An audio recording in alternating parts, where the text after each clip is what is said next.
Mahal ko pong mga kaibigan, ang kasaysayan ay nagpapatutuo tungkol sa tamang klase ng bautismo na nasa Bible. Pumunta po kami sa Ephesus at makita nyo ang baptistry noong 431 AD.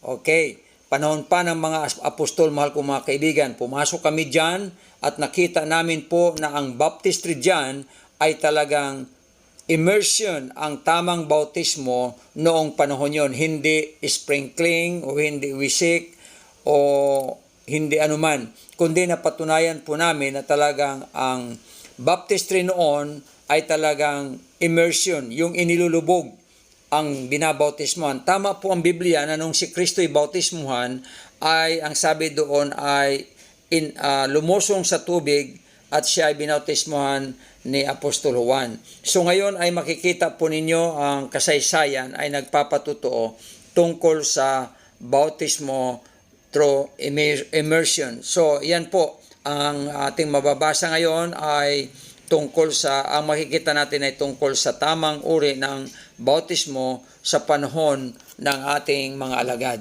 So dito ay makikita po nyo ang church, tinatawag nating Catholic Church noong unang panahon. Yan po ay aerial view ng nasirang church na napakatagal na. That is AD 431.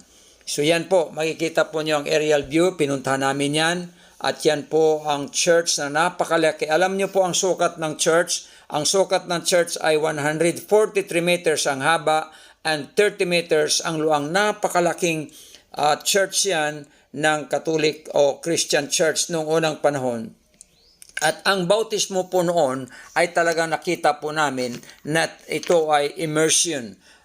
Narito ang mga ebidensya, mahal ko mga kaibigan, na inyong makikita na ang baptistry noon na itinayo nila, mahal ko mga kaibigan, ay talagang para sa immersion. Yan po ang kabuang church, napakalaki po noong panahon yun, nasirang alang.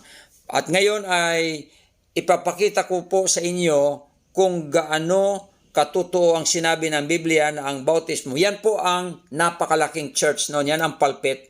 At makikita po nyo sa inyong nakikita ngayon ay may labern ang tawag niyan. Ito po, yan po. Makikita po nyo yan ang baptistry noong unang panahon. Bababa yung pastor sa kabila at yung candidate doon sa kabila at dyan ay babautismuhan. Kaya ako rin po'y lumusong dahil I want to show to the world na the Bible tells the truth. Dahil ito'y pinatunayan ng mga kasaysayan. Yan po ang totoong itsura ng baptistry noong unang mga panahon. AD 430. Ayan, makikita po nyo na yung aking kasamahan na nag-tour ay pumunta kami doon at ako'y nagkunwari, nagbibinyag. Yan, makikita po nyo para ako nagbibinyag dyan. Yan. So, ito'y isang patunay, mahal ko mga kaibigan, na ang bautismo ay talagang immersion, yung inilulubog sa tubig. Kaya nung binautismohan ng ating Panginoon, sabi, at siya'y umahon sa tubig. Okay, umahon sa tubig, ibig sabihin immersion. So dito ay kasaysayan po ito. Yan po ay very old baptistry. Panahon pa ng AD 31 AD ay ngayon ay nakikita po natin.